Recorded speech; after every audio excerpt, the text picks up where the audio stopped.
Desde Puerto La Cruz, Venezuela, les habla Raquel Peña. Es un honor para mí compartir con ustedes y agradecer a la Universidad de Guayaquil por la invitación al tercer Congreso de Vinculación con la Sociedad.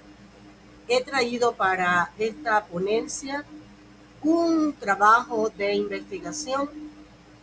que he titulado Transtejido Social Latinoamericano, una cartografía multidimensional de identidades, creencias y comportamientos sociales.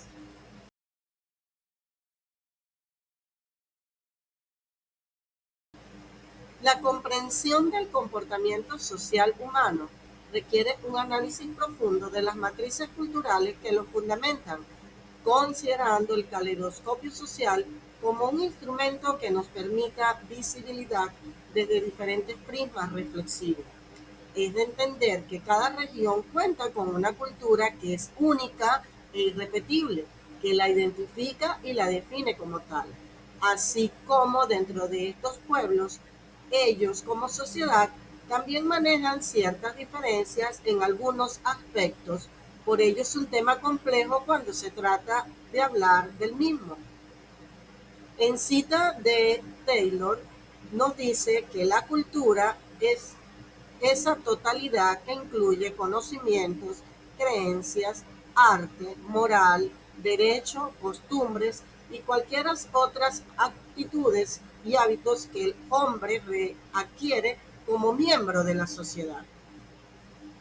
Ahora bien, el transtejido social latinoamericano representa una construcción compleja y dinámica, donde prevalece la multidimensionalidad de elementos filosóficos, espirituales, emocionales y cognitivos conductuales, entrelazados de manera única. Por otro lado, porque se romantiza la palabra tejido social, por cuanto este término metafórico va más allá de una mezcla de identidades, creencias o costumbres latinoamericanas, por cuanto acá se ensalzan raíces más fuertes que de alguna manera trastocan otras latitudes. Para nadie es un secreto que estas tierras fueron transculturizadas debido a la intervención de potencias extranjeras antiguas, quienes llegaron al continente americano después que zarparan de España en sus tres carabelas, como todos conocemos, y años más tarde, por las guerras mundiales y otros factores, ya que muchos del otro lado del Atlántico vinieron a buscar la paz que solo se encontraba en América. Por tanto, la comprensión de estas dinámicas resulta fundamental para abordar los desafíos contemporáneos de la región y proyectar futuros y, y posibles oportunidades del desarrollo social. Iniciemos con la cultura occidental. Acá está bien enraizada en el pensamiento cartesiano. Un punto neural que quiero tomar es el de Lipovetsky en lo que denomina tecnología SIG, y este concepto se puede profundizar en otras de sus obras, Los tiempos hipermodernos, y es que estas tecnologías SIG se refieren a las herramientas técnicas y psicológicas que se utilizan para afectar en el comportamiento y las emociones de las personas en la sociedad contemporánea. Otro autor que quiero referenciar es Frank Eriks en su obra Miedo a la libertad, que nos lleva a repensar y reflexionar sobre una gran interrogante: ¿cómo influyen las estructuras económicas, políticas y espirituales en la percepción y ejercicio de la libertad individual en la sociedad postmoderna o la nueva tecnoera? Y para ir culminando la cultura occidental y acercarme un poco a la respuesta a la pregunta antes planteada, se puede aportar que en la sociedad postmoderna las estructuras económicas, políticas y espirituales son como los hilos de un tapiz intrincado, es decir, la economía globalizada teje un patrón de oportunidades y desigualdades, mientras que las políticas democráticas actúan como el marco que sostiene la libertad individual, aunque a veces se estrechan con la vigilancia tecnológica. Por otra parte, las creencias espirituales de este multiverso son los colores que dan vida al tapiz. Categorías como la fe y la esperanza se arraigan para dar fuerza a las raíces que la sostienen. Siguiendo entonces, abramos la ventana hacia el horizonte oriental y retomemos el punto neural sobre la psique o mente. Vale analizar el término Singaku, que tiene su origen en el filósofo y escritor chino Lu Yuan. Esta escuela promovía la contemplación y la reflexión como métodos introspectivos y meditativos para alcanzar la iluminación. Hagamos un análisis metafórico de esta propuesta. Imaginemos como un río que nos lleva a la contemplación y a la reflexión, en especial en estos tiempos en que las sociedades se ven inmersas y sumergidas en un mundo consumista donde los dispositivos móviles, aparatos tecnológicos e incluso la inteligencia artificial se apodera de su imaginación y creatividad, y en el que algunos la acusan como una amenaza en potencia para la inteligencia natural. Cabría preguntarse, ¿cómo podemos equilibrar la introspección y la reflexión en un mundo dominado por la tecnología y el consumismo para preservar nuestra creatividad e inteligencia natural? Resaltando así que las creencias orientales integran diversas tradiciones filosóficas y religiosas, buscando la armonía entre diferentes sistemas de pensamiento en lugar de adherirse exclusivamente a uno solo. Así tenemos, por ejemplo, la obra de La Sociedad del Cansancio de Chul Han, filósofo surcoreano, quien hace una crítica a la sociedad contemporánea por cuanto afirma que ésta viene caracterizada por la autoexplotación y el exceso de positividad. Además afirma que prevalece la cultura del sí se puede y la constante optimización personal que aumenta la presión, mientras que la multitarea y la descripción de la negatividad impiden el descanso necesario. Además, la línea entre el trabajo y el tiempo libre se ha desdibujado, dificultando la desconexión y la recuperación. Todos estos elementos reflejan cómo la sociedad actual afecta negativamente la salud mental y el bienestar de las personas. Además, configuran una sociedad que valora la cohesión y el equilibrio, representados simbólicamente en el yin y yang, que refleja su comprensión del bien y el mal en las sociedades asiáticas. Para adentrarnos un poco en la cultura africana, les traigo al autor Ngugi wa Thiong'o en un análisis de su obra Descolonizar la mente del 2015, en el cual el escritor keniano hace una crítica y subraya que los conflictos no pueden ser explicados únicamente por factores inmutables como la etnicidad, ya que esto simplificará excesivamente la realidad y no ofrecería soluciones viables. Por tanto, en las sociedades contemporáneas, esta reflexión que hace el escritor keniano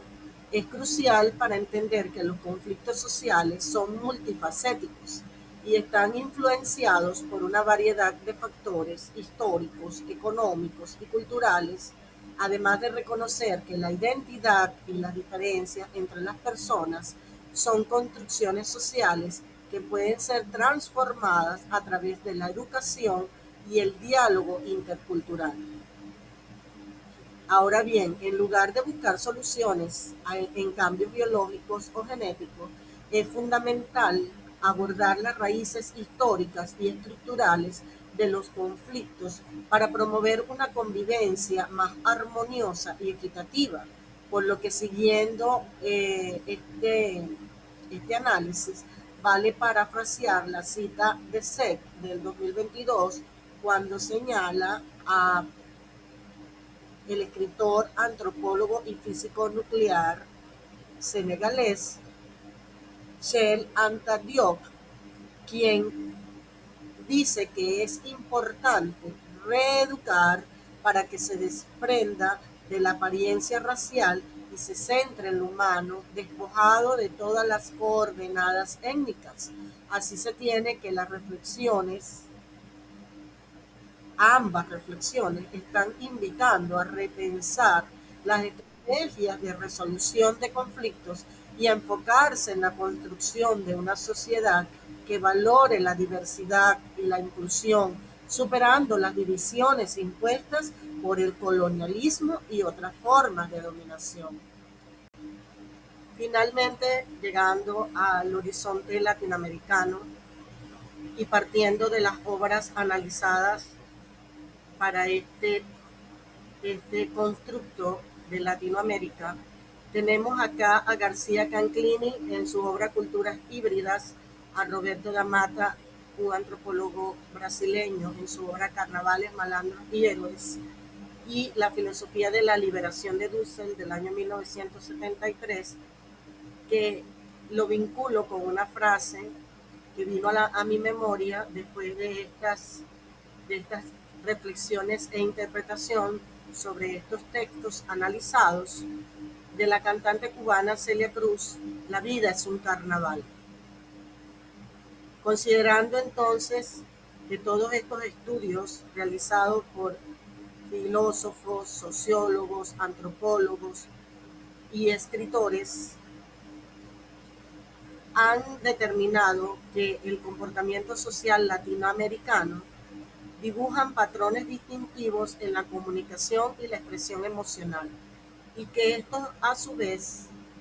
junto a la cercanía física, son elementos fundamentales en las interacciones sociales, manifestándose en el uso frecuente del contacto físico en los saludos, la proximidad en las conversaciones y la expresión abierta de emociones. Las sociedades latinoamericanas son altamente colectivistas, con una marcada preferencia por la armonía grupal sobre el individualismo, por lo que estos patrones de comportamiento se transmiten a través de las instituciones educativas y familiares, perpetuando valores culturales como el respeto a la autoridad, la importancia de la familia extendida y la solidaridad comunitaria. E incluso estos valores continúan siendo relevantes en contextos de modernización y globalización. Aportes y conclusiones. Del análisis del transtejido social latinoamericano emergen varios aspectos fundamentales que merecen atención. En primer lugar, se observa una tensión constante entre matrices culturales, mientras el pensamiento occidental enfatiza la autonomía individual según Lipovetsky. Las perspectivas oriental y africana priorizan lo colectivo. Latinoamérica se presenta como un espacio único donde estas tensiones coexisten sin resolverse necesariamente, creando una dinámica particular que plantea interrogantes sobre la verdadera integración cultural. Aunque Latinoamérica ha desarrollado mecanismos de resistencia y adaptación cultural, persisten estructuras coloniales en el pensamiento y comportamiento social. Este fenómeno se relaciona estrechamente en el impacto de las tecnologías SIC y la digitalización, que plantean nuevos retos para mantener el equilibrio entre la preservación de tradiciones culturales y la adaptación a nuevas formas de interacción social. Un hallazgo significativo es la emergencia de nuevas categorías conceptuales como la transculturalidad digital, que representa una forma novedosa de hibridación cultural mediada por las tecnologías, y la neorritualidad contemporánea, donde los rituales tradicionales se adaptan al contexto moderno. Paralelamente surge la ecología de saberes como un marco fundamental que integra conocimientos ancestrales y modernos, facilitando el diálogo entre diferentes sistemas de conocimiento y permitiendo una comprensión más holística de las realidades culturales contemporáneas. El concepto de espiralidad universal social se presenta como una herramienta analítica valiosa para entender las interrelaciones culturales. Por tanto, las implicaciones de estos hallazgos son sustanciales, tanto en el plano teórico como práctico, porque se evidencia que pueden capturar adecuadamente las realidades emergentes.